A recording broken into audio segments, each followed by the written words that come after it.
नमस्कार, मैं डॉक्टर स्मिता भूषण काळे, एमडी पंचकर्म केरळ, संजीवनी आयुर्वेद चिकित्सालय अब्दुल्ला, तालुका शिरोळ, जिला कोल्हापुर।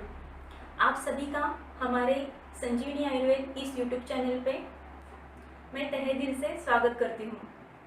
हाल ही में हमने आयुष मंत्रालय के निर्देशों के अनुसार इस कोरोना जैसी महामारी से लड़ने के खिलाफ एक शॉर्ट फिल्म जारी की थी। आप सभी ने उसको बहुत पसंद किया और इसके लिए आपका सभी का धन्यवाद। और उसी से जुड़ी और एक चिकित्सा पद्धति जो सीधी सादी है, जिसको हम हर घर में कर सकते हैं, उसी के बारे में आज हम इस वीडियो में जानकारी लेंगे। इसका नाम है धूपन चिकित्सा, जो निर्जंतुकीकरण मतलब डिसइंफेक्शन और वातावरण शुद्धि के लिए वर्णित आयुर्वेद में वर्णित एक चिकित्सा पद्धति है। आचार्य सुश्रुत, जिनको फादर ऑफ सर्जरी के नाम से जाना जाता है, उनका एक प्रसिद्ध ग्रंथ है सुश्रुत संहिता।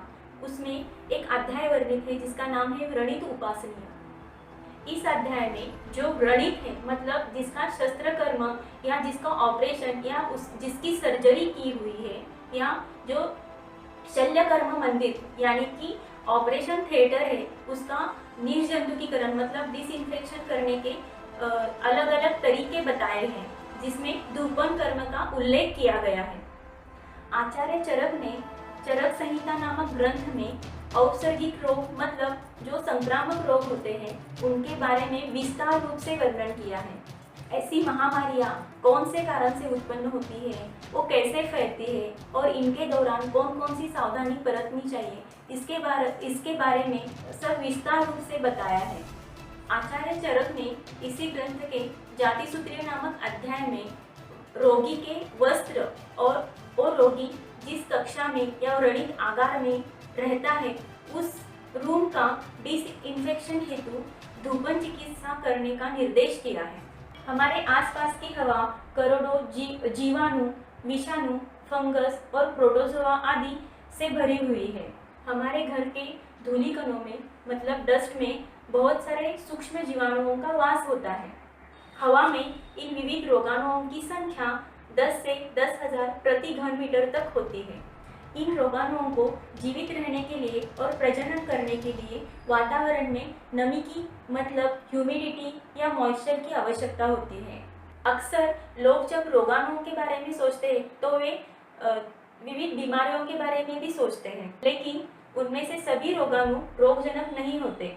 इन रोगाणु या जीव जंतु में से सिर्फ 20 या 25% ही रोग उत्पादक होते हैं। हवा में रहने वाले मतलब जो एयरबॉर्न बैक्टीरिया होते हैं, उनको विभिन्न बीमारियों की उत्पत्ति में जिम्मेदार माना जाता है। वेक्टर बॉर्न डिसीजेस मतलब जो रोग मच्छर, मक्खी या इंसान इनके द्वारा उत्पन्न होते हैं या फैलते हैं, उनकी तुलना में जो एयरबॉर्न मतलब जो हवा के द्वारा फैलने वाले रोग हैं, वो तुलना में अधिकतर पाए जाते हैं। इनमें से कुछ जीवाणु रोगग्रस्त व्यक्ति की श्वसन संस्था यानी नाक, गला ऐसे अवयवों में निवासित रहते हैं। इन रोगियों के खांसने या छींकने से हमारे आसपास की हवा दूषित हो सकती है, इसलिए ऐसे क्षेत्र को कीटाणु रहित करने के लिए ज़्यादा महत्व देना होगा।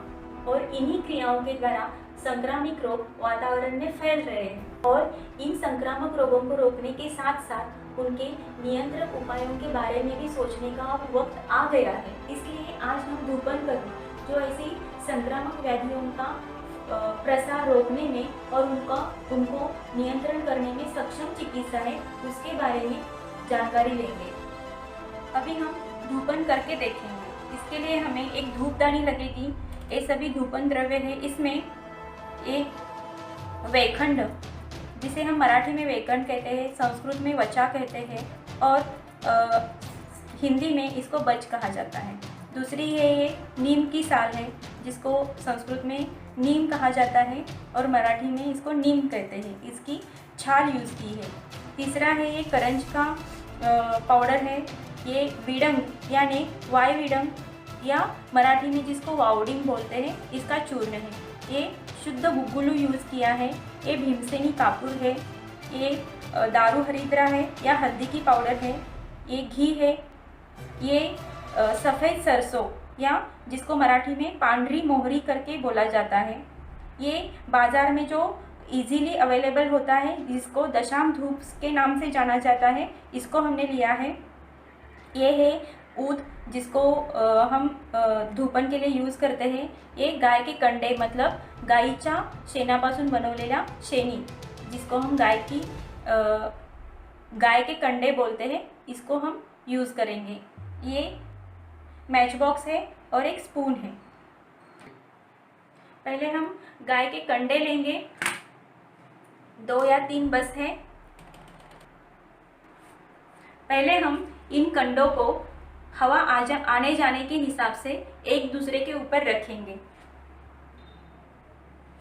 इसमें हम पहले थोड़ा सा घी डालेंगे, जिससे जो अग्नि संदूषण यानी अग्नि का प्रज्वलन करने के लिए सहायकारी होता है। और गाय का घी उत्तम एंटी बैक्टीरियल माना जाता है।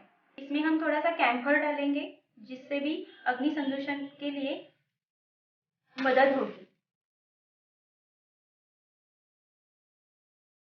लेकिन ध्यान रहे, ये जो तीली है, इसको इसमें बिल्कुल मत डालें, क्योंकि इसके आगे गंधक रहता है। अभी हमारी अग्नि प्रज्वलित हो रही है, तो हम धीरे धीरे करके इसमें से जो धूपन द्रव्य है, इनको इसमें हम डालेंगे। पहले हम हल्दी डाल रहे हैं, थोड़ा थोड़ा करके डालें, क्योंकि अग्नि बुझनी नहीं चाहिए। फिर उसके बाद ये वचा का चूर्ण डाल रहे हैं। ये नीम की छाल है।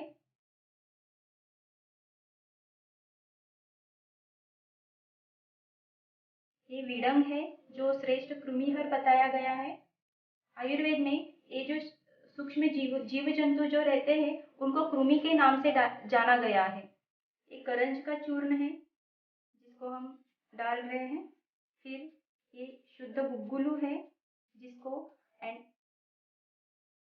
जो एंटी माइक्रोबियल एक्शन है उसका मतलब जो जीव जंतु की रोकथाम के लिए और उनको फैलने से रोकने के लिए बहुत मशहूर है।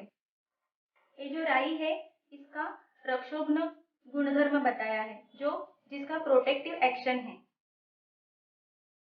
ये दशांग धूप है। अभी हम थोड़ा सा कैम्फर डालेंगे, जिससे अग्नि बनी रहेगी और वातावरण में अच्छी गंध भी आएगी। ये ऊद है, जिसको हम डालेंगे, जिससे भी वातावरण में अच्छी खुशबू फैल जाएगी। लेकिन जिनके घर में जिनको दमा ऐसी जो श्वसन संस्था की बीमारियां हैं, उनसे इस धूप को थोड़ा सा दूर रखें, क्योंकि इसमें से जो धूप या जो हवा इससे जो धूप निकलेगी, उनसे उसको श्वसन के लिए थोड़ी सी तकलीफ हो सकती है।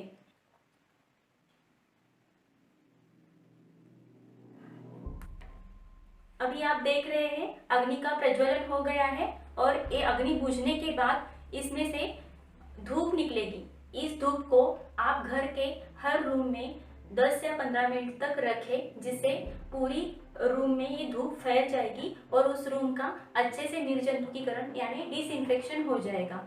इसको आप दिन में 2 बार यानी सुबह और शाम 2 बार कर सकते हैं।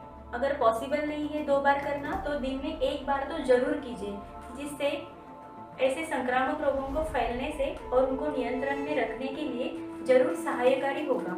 इसको आप जरूर करके देखिए। और अगर यह जानकारी आपको अच्छी लगी तो हमारे YouTube चैनल को जरूर सब्सक्राइब कीजिए, लाइक कीजिए और बहुत सारे लोगों को इसको शेयर करें। धन्यवाद।